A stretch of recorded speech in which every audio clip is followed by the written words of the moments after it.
Bom, para quem não me conhece, eu sou Fátima Boteguim Ribeiro, eu trabalho com desenvolvimento desde 97 aproximadamente, não é? Quando eu migrei a minha carreira, eu fui professora de ensino fundamental e não era feliz nesse período e resolvi fazer uma transição de carreira, né? Não foi uma transição de carreira fácil, até eu descobrir o que exatamente eu queria fazer. Então, eu fiz um pouco de um tudo, de vender Tupperware, de vender Avon, de ter papelaria na garagem da minha casa, de vender ovo de Páscoa.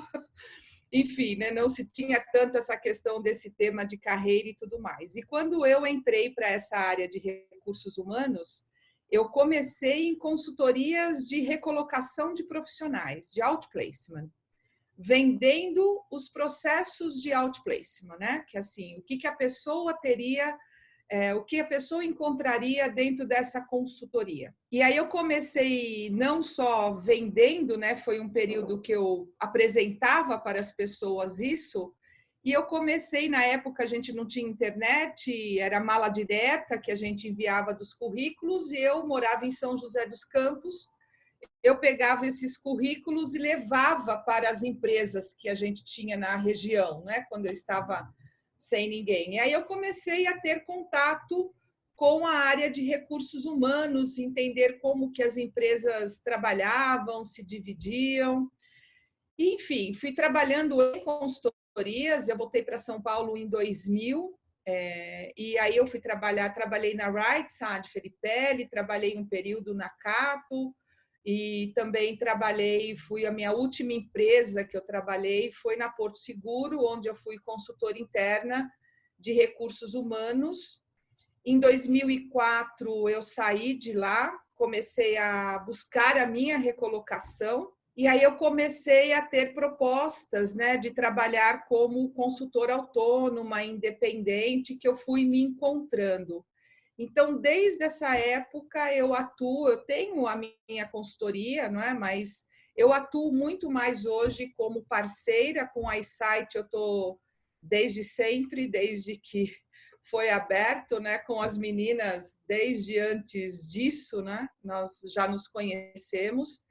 Então, eu tenho trabalhado principalmente com desenvolvimento, fiz algumas formações em desenvolvimento de lideranças.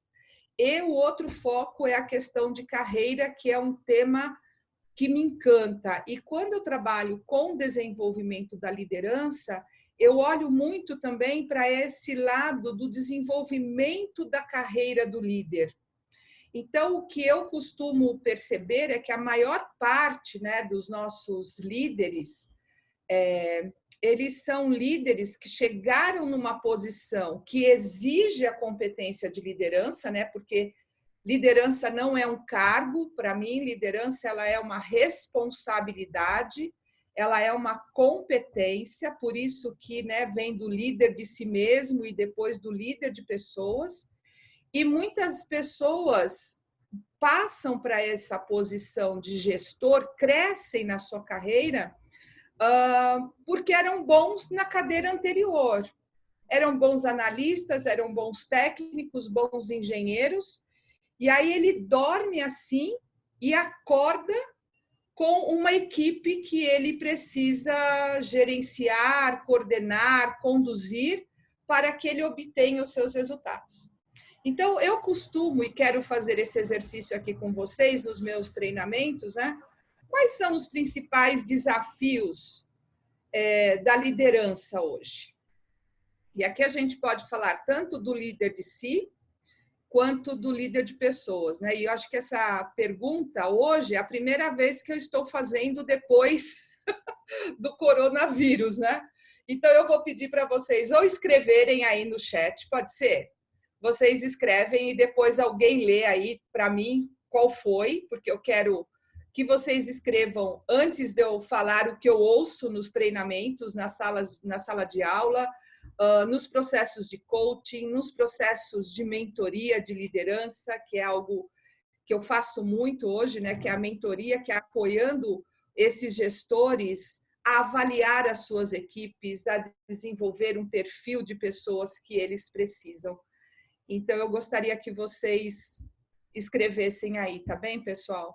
A minha expectativa aqui para essa conversa é que eu vou trazer exemplos aqui práticos, né? Não são da minha vivência, que pode ser que seja diferente da vivência que vocês têm nas empresas, consultores que atendem empresas, né?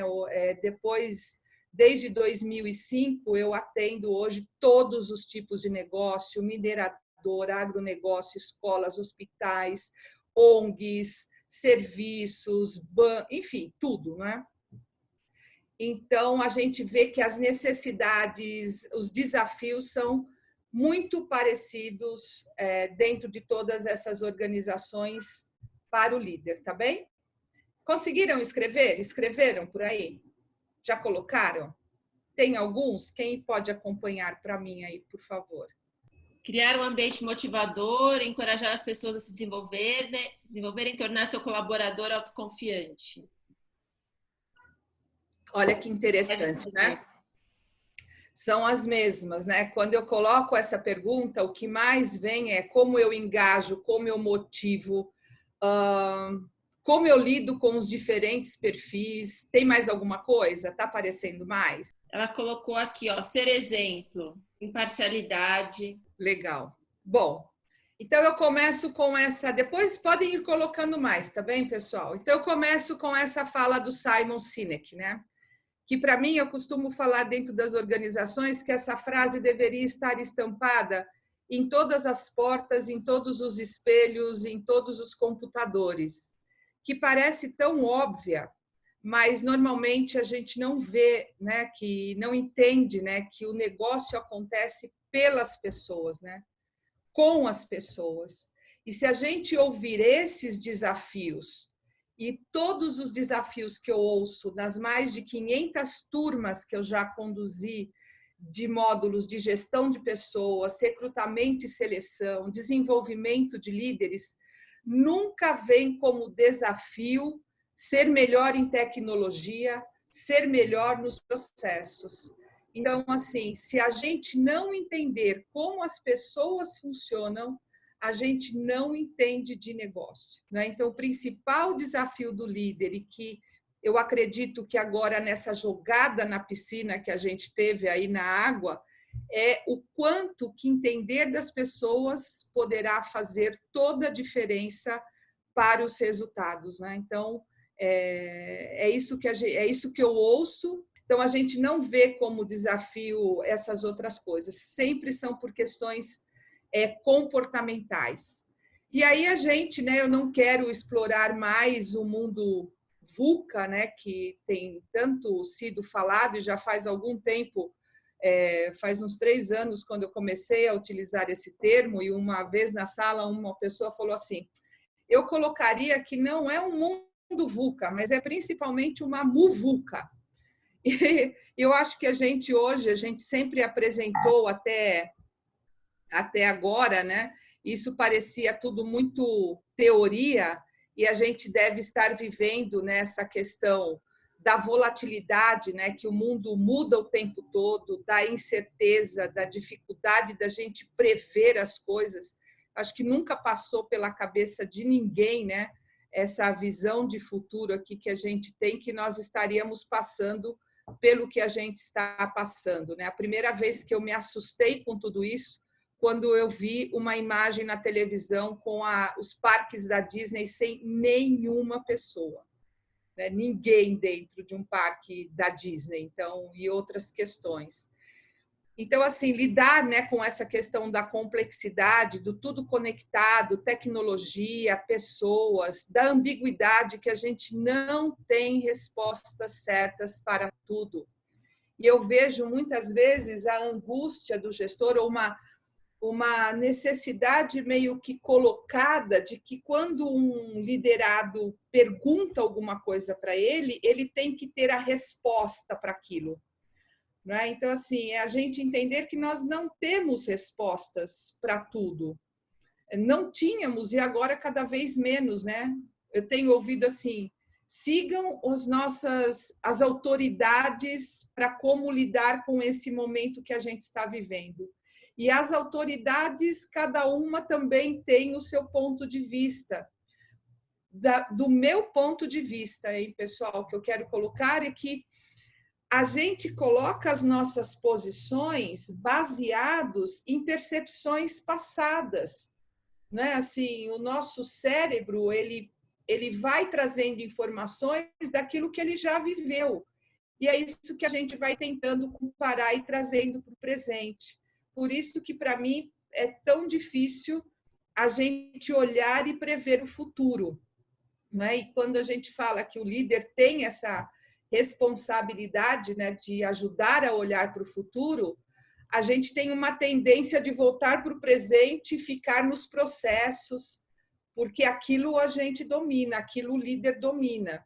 Falar de visão de futuro, de projeção, né, será que vai dar certo ou não? Então, diante de tudo isso, né, por que as empresas precisam dos líderes, né? Por que se precisa disso? Primeiro, para ajudar na transformação, né? Porque a gente já vive há algum tempo essa necessidade de se transformar, né? Vivemos a era do conhecimento e muitos dos nossos líderes que estão ainda nessas posições vieram, para mim, da era industrial, né? São muitos que viveram aquela coisa do processo.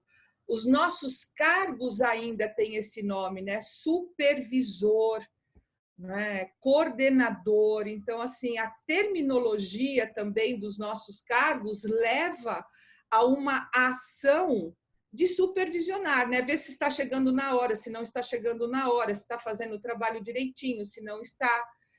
E como a gente cresce, como o líder chega nessa posição sem um preparo anterior, porque ele era bom tecnicamente, ele acaba se firmando naquilo que já é conhecido. Então, precisa para se ter credibilidade. Uma outra questão é a parte racional de tudo que envolve a empresa, né? Precisamos ter processos, precisamos ter estrutura.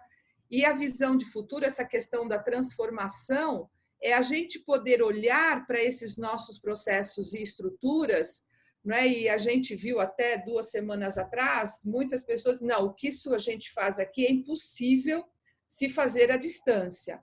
Home office aqui não funciona. E aí vem o vírus e fala, deixa eu mostrar para vocês se funciona ou se não funciona. E o outro ponto que para mim é muito importante, que é o lado emocional da organização, que é cuidar das pessoas e da cultura da empresa, né? Que é assim, entendermos que as pessoas não agem de forma igual, né? Existe uma grande tendência do líder, do gestor, qualquer pessoa, né? Mesmo não precisa ser gestor de pessoas, mas o jeito que eu faço é o jeito certo. E eu tento moldar as pessoas dentro do meu modelo de fazer as coisas. Não é? Então, assim, eu vou trazer para um lado pessoal, né, que para mim fica claro disso, né? Muitas vezes aqui em casa é assim, as minhas filhas, né, ou vão para a cozinha ou vão fazer comida e eu tenho um jeito de fazer. E aí elas têm o jeito delas. E normalmente eu chego na cozinha e começo a dar os meus palpites de como fazer. E aí vira aquela coisa, mas é você ou sou eu que estou fazendo? Né? Porque o que importa é o resultado. O que importa é se o arroz vai ficar bom ou se não vai ficar bom. Né? Só que a gente muitas vezes tem a tendência de querer que o outro faça como a gente faz. E o emocional, para mim, também tem a ver que os nossos comportamentos, as nossas ações são emocionais. Né? Olha só tudo que a gente está ouvindo. Pessoal, cuidado com isso, faça assim, organize a sua casa, organize o seu ambiente de trabalho. A gente sabe tudo o que a gente tem que fazer. Por que a gente não faz? porque o nosso sentimento, o nosso lado emocional, essa frustração, muitas coisas que a gente está vivendo tomam conta do racional, né? A gente teve a Fernanda Dutra falando de inteligência emocional, que foi bem bacana, e é isso que a gente, para mim, precisa entender, né? Bom, diante disso, né? O que as empresas esperam, então, das pessoas? E olha só como vem, de novo, muitas questões muito mais comportamentais, competências comportamentais, do que as competências técnicas, né? E também voltada para aquelas questões bem pessoais, né? Porque ou a gente desenvolve ou a gente desenvolve. Então, criatividade, trabalho em time, resolução de problemas, capacidade de expressão, e a gente está vivendo hoje um outro desafio, que uma coisa é quando a gente está conversando com as pessoas ali, né?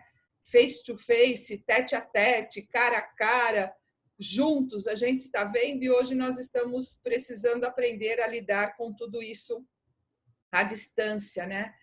Exige das pessoas liderança, influência, inspirar, ter flexibilidade, né, que é o que o mundo VUCA está exigindo de nós, né? Essa capacidade de adaptação, de flexibilidade, de abrir a mente, de entender que existem várias formas de fazer as coisas, que não só aquela que eu aprendi.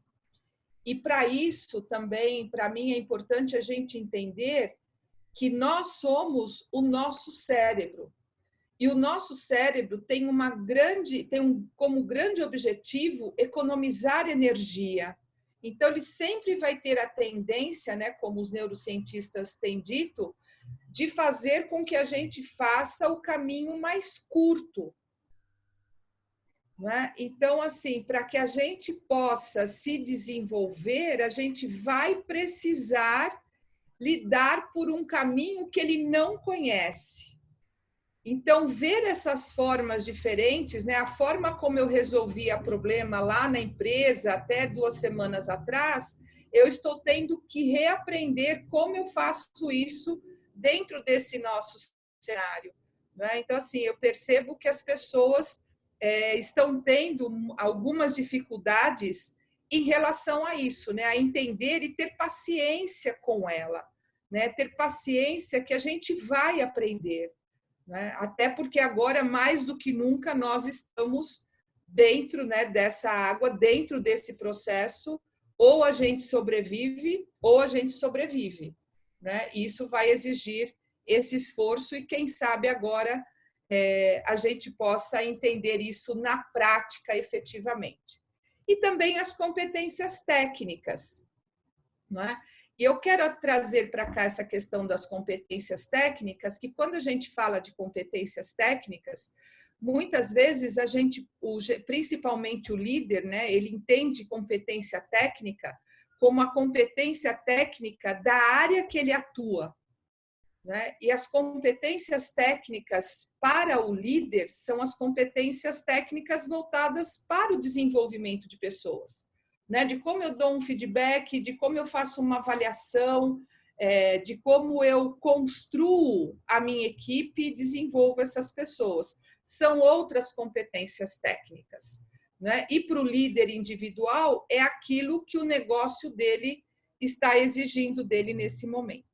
Muito bem, então assim, para a gente falar, né, de toda essa mudança, né, que é a cultura que impacta tudo isso, então assim, a empresa, ela tem cultura. Quando a gente fala, isso é a cara da minha empresa ou não é a cara da minha empresa, agora quem faz a cultura da empresa? As pessoas, né, quem está lá dentro, e principalmente a liderança. Então a empresa tem cultura e o ser humano tem personalidade. Então a cultura da empresa vai tomando a forma da personalidade dos seus líderes. Então isso vai dando a maneira de ser da empresa, de se trabalhar da empresa, né? Tudo que a torna diferente de todas as empresas. E aqui é que eu quero chamar a atenção, né, tanto para quem é líder de si, dessa liderança pessoal como líder de pessoas, é que muitas vezes, e eu fui headhunter também, depois de trabalhar com outplacement, eu trabalhei muito tempo com seleção e como headhunter. E era muito comum o gestor chegar e falar assim, olha, eu quero que você me traga a pessoa da empresa XPTO. Eu quero fulano porque ele domina isso assim, assim, assim, assado. E também era comum essas pessoas migrarem para essas empresas, e na época eu não entendia muito disso, né? É que as pessoas muitas vezes não davam certo. Poxa, mas ele era o melhor, ele entregava os melhores resultados lá, por que aquele não está dando certo? Né? Porque o que move, o que vai fazer dar certo ou não, é que aqui é um jeito diferente, os valores, as crenças dessa liderança, dessa empresa, pode ser totalmente diferente da empresa da onde a pessoa vem. Então, eu também, quando eu vou buscar uma oportunidade, eu não posso olhar apenas para o cargo, para aquilo que é feito, mas eu preciso entender muito mais de que cultura é essa e como essa cultura vai impactar em mim, né? Dentro dos meus valores, das minhas crenças, daquilo que eu quero, daquilo que eu não quero. Então, a cultura da empresa acaba sendo o comportamento dos seus líderes. E olha só que interessante isso aqui. Quando eu li, acabei colocando: os líderes conseguem o comportamento que mostram e toleram. Então, se você é um líder centralizador, controlador, que controla o horário que entra, o horário que sai, se a sua preocupação está se a pessoa está lá ou não, então, assim, o líder influenciador, né, que entende que as pessoas têm formas de fazer as coisas diferentes, horários produtivos diferentes, vão poder, nesse período agora, que está distante das pessoas, confiar e entender que qual é o resultado que você precisa e que ela pode fazer esse trabalho à noite, de manhã, de madrugada, o que importa é o período de entrega. Você mede a mudança avaliando a mudança no comportamento pessoal de seus líderes e o desempenho dos seus negócios. Então, eu acredito que a gente está vivendo uma grande oportunidade para os líderes também reverem, né, o seu modo de fazer gestão. Tanto aquele que é mais apoiador, né, que confia totalmente nas pessoas, também entender que nesse período de isolamento, as pessoas vão precisar de uma direção, vão precisar de metas ainda mais claras, né, que você se comunique de forma ainda mais precisa e transparente do que você vai precisar dela, né? E entender essas angústias, esses receios, esses medos, né? Tem pessoas, outro dia eu coloquei no LinkedIn, pedindo para as pessoas me escreverem um pouco do que elas estão passando, é a dificuldade de manter o foco diante desse cenário totalmente imprevisível e sem uma perspectiva. Isso vai até quando? Até quando eu vou ter que lidar com isso? Muito bem. Cultura e modelo de gestão. Então, como já foi falado até aqui, liderança é o principal fornecedor da cultura organizacional. E às vezes eu ouço assim na sala de treinamento, né? Quer dizer, tudo cai nas costas do líder, né? Tudo é culpa do líder, tudo é culpa do gestor, é isso mesmo? Pois é, muita coisa vem nesse pacote, né? Além da sua promoção, além do cartão de crédito, vaga coberta na garagem, né? Várias coisas, também vem essa questão da condução, né? Alguns colocaram aí ser exemplo, ser modelo, é isso, é o fornecedor. As pessoas se espelham em você, né? Tem um autor que fala que a cultura normalmente ela é derrubada pelo horário do cafezinho das pessoas, né? E muitas vezes em treinamento, como é que eu entendo isso, né? As pessoas falam assim, olha, a nossa lista de valores é muito bonita. tudo isso daqui que se coloca de missão, de propósito, é muito bonito, mas na prática não é isso que eu vejo.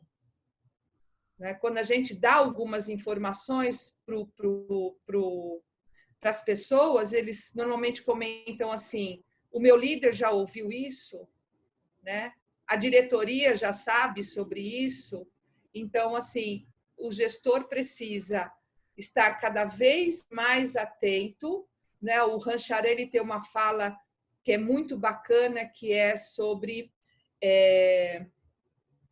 integridade visível. As pessoas seguem o que você faz e não o que você fala. Né? Então, assim, isso é extremamente importante e está, assim, na postura.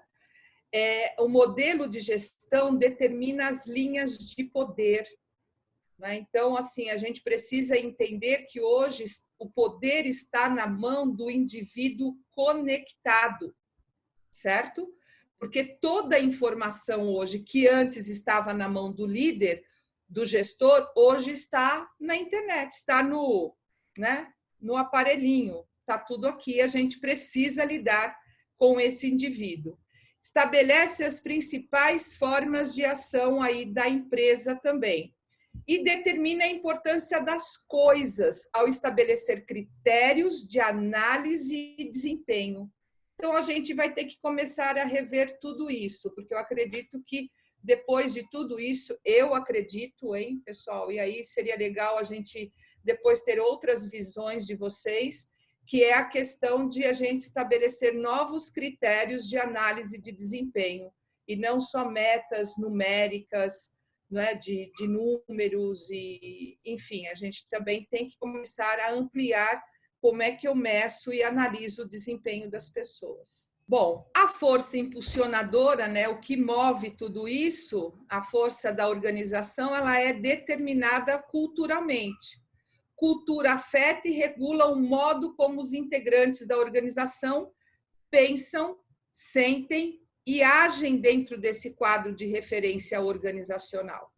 Então, se até outro dia as pessoas estavam acostumadas a ter você ali para responder tudo o que ela precisa, a ter você, o líder, né, para dizer o que eu faço, o que eu deixo de fazer, a gente foi colocado agora num ambiente que está exigindo da gente uma liderança natural. E o que eu faço com isso agora? Se até esse momento eu aprendi que alguém vai me dirigir, alguém vai dizer: agora eu vou tomar um café, agora é horário de almoço, agora é de dar uma parada, agora é hora de entrar no trabalho, agora é horário de sair. Então, a gente precisa entender que também está aprendendo todo esse processo, não é? E alguns livros, né, que trabalham com essa questão cerebral diz que a gente leva de 21 a 30 dias para que a gente possa ter um novo hábito integrado no nosso modelo de trabalho. Então, assim, a gente está fazendo uma semana para muitas empresas, acho que nem uma semana, né, pessoal, para que parou tudo ou fechou e as pessoas têm que ficar em casa. Então, a gente tem que ter essa paciência de entender que as pessoas até outro dia estavam acostumados com alguém ali dirigindo, vendo o que fazer. Muito bem. Compreender a cultura, então, vai ajudar a gente a predizer como a organização vai responder a diferentes situações, avaliar as dificuldades que vai experimentar ao confrontar o futuro. E olha que interessante, né? Quando eu trabalho com esse conteúdo até antes disso, tudo que a gente previa de futuro, as pessoas estavam muito embasadas quando traziam nas suas referências situações vividas. E a gente está tendo que viver com toda essa situação totalmente fora do previsível, do que se previa, e agora a gente vai ter que saber a reaprender a lidar com essas dificuldades. E identificar como a liderança vai preparar a organização para competir no futuro. Olha que legal, né? Então, assim, a gente, de novo, né, a gente caiu dentro desse ambiente sem estarmos totalmente preparados para esse cenário. Então, nós estamos todos líderes e liderados aprendendo juntos. Então, o líder também não vai ter todas as respostas que a gente precisa. E a gente vai precisar compreender, acolher a vulnerabilidade, né, que a gente tem falado tanto disso também nos últimos tempos. Então, olha só, para a gente criar, para a gente inovar, né, inovação é sobre cultura, não sobre processos. Né? Essa fala vem da chefe de criação, né, do Cirque du Soleil, que traz essa informação. Então, o nosso cérebro odeia o incerto, né? O incerto, essa incerteza, ela gera muito estresse nas pessoas. Então, essa questão hoje, né, da gente não saber até onde vai isso. Só conseguimos ser criativos na incerteza. Olha que bacana, né? Outro dia eu recebi um PDF, talvez outros tenham recebido, né, que trazia assim que as pessoas estão fazendo conversas com times de pijama, o dia do cachorrinho, apresentar o seu pet. Então, coisas que talvez a gente não pensaria ou não estava pensando até antes da gente entrar nessa crise. A incerteza gera raiva, né? A gente fica com raiva de tudo isso, né? Para onde isso vai? E a criatividade começa com o desconhecido. Né? Então, a gente só vai criar diante de alguns ambientes sem previsibilidade. E o nosso cérebro, de novo, ele quer e busca aquilo que já é conhecido. Ele vai colocar a gente sempre para fazer as coisas usando o caminho mais curto que ele tem.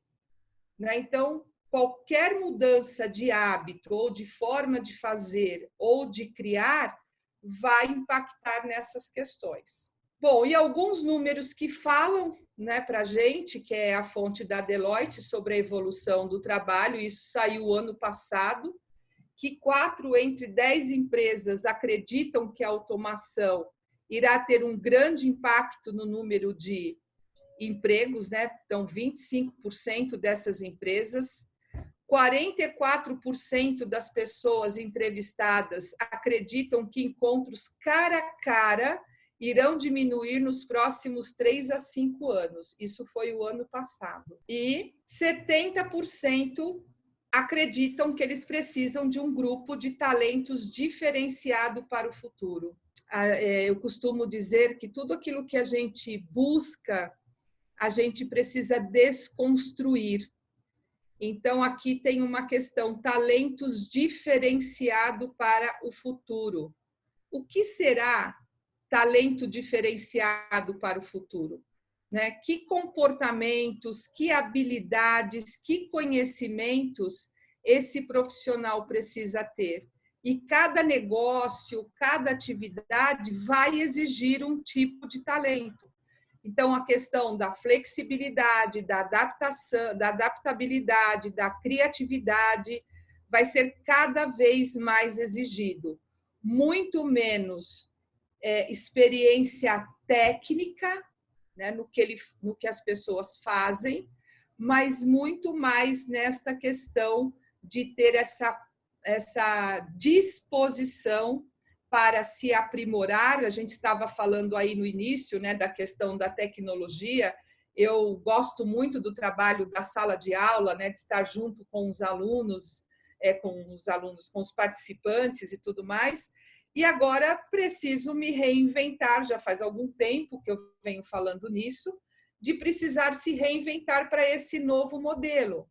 Então, o que será que vai ser talento para o profissional de RH, para o líder, para os instrutores, para os profissionais da educação, né? Então, tudo isso está sendo totalmente desconstruído e a gente precisa reinventar todas essas questões, né? Bom, um outro dado, né, que é a questão da tecnologia, talento e transformação, é que de 2 a cada 3 dos líderes entrevistados acreditam que a tecnologia automatizada será utilizada para melhorar ao invés de substituir a força de trabalho. Até um tempo atrás, as pessoas estavam totalmente aflitas, né, com a inteligência artificial, com o medo dessa substituição, e que isso, de fato, não vai acontecer. Vai acontecer para quem?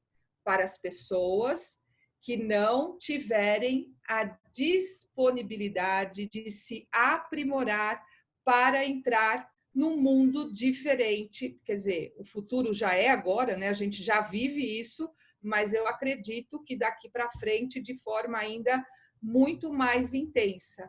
Então, eu preciso ter essa disposição. Eu estarei fora do mercado caso eu não esteja disposto a me adaptar, a flexibilizar, a rever conceitos, modelos mentais, paradigmas que eu tinha para poder entrar no mundo de tecnologia, de transformação, e que um talento que, de repente, eu poderia ter naquele modelo que estava instalado, eu vou ter que desenvolver novas aptidões para me manter um talento dentro desse processo. Então, assim, não é a tecnologia que vai nos tirar o trabalho. Que bom, né, que líderes também pensem assim, e acredito que isso ainda vai, esse 2 para 3 aí, com as experiências que a gente está vivendo, talvez esse número possa até aumentar. E aqui vem de novo a parte comportamental de todo esse processo. Então, líderes para o futuro é conhecer a si mesmo. Então, o autoconhecimento, saber qual é o meu padrão, qual é o meu estilo de liderança, o que eu gosto, o que eu não gosto, quais são as minhas competências, as minhas habilidades, estar em constante evolução com a forma que pensa, e eu acredito que esse momento está sendo muito legal para isso. Tem muita gente repensando, né, modelos mentais passados, estar intrinsecamente motivado e em evolução diária. Então, assim, motivação é uma porta que se abre por dentro, né? Eu costumo tirar do líder, quando a gente fala de conceitos de motivação, das costas do líder essa responsabilidade de manter as pessoas motivadas. Então, motivação é uma porta que se abre por dentro, né? Líder não motiva, mas ele pode criar um ambiente motivador. Agora, para o líder, a motivação ainda é mais importante.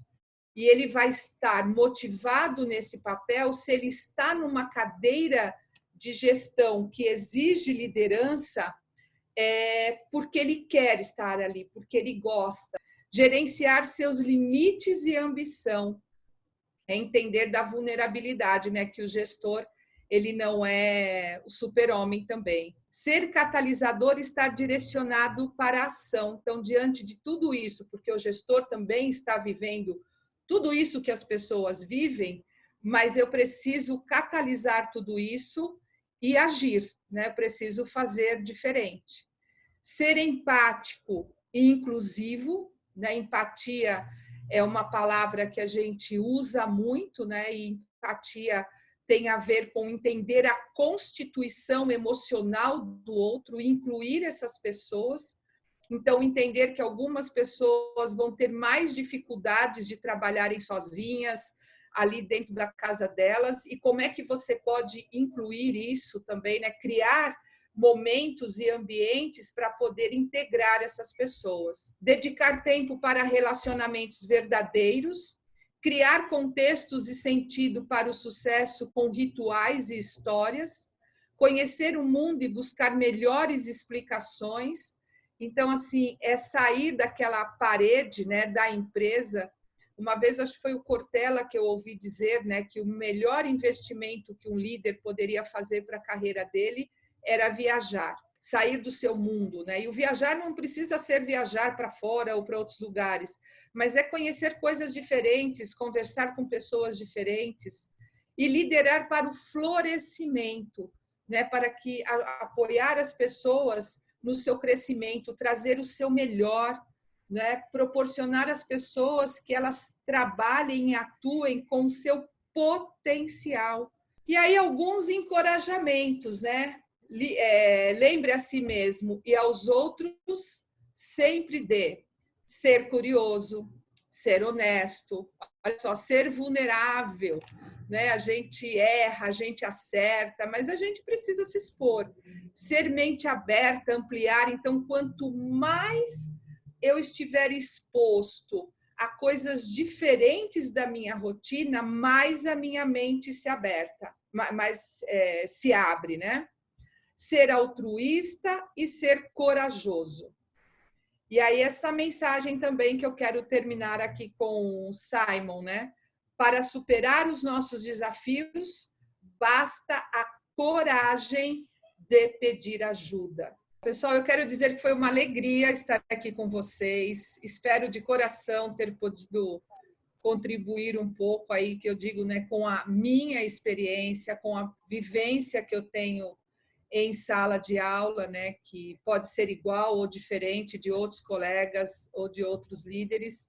E obrigada, né, a Insight por ter promovido essa possibilidade para a gente. Foi muito bacana, assim, nos 5 dias eu participei de todos e, de verdade, gostei muito dessa interação, né? Oxalá isso não pare nem depois, tá bom, meninas? Nem depois. Obrigada. Prazer, né? Para quem ainda não conhecia, amei conhecer vocês.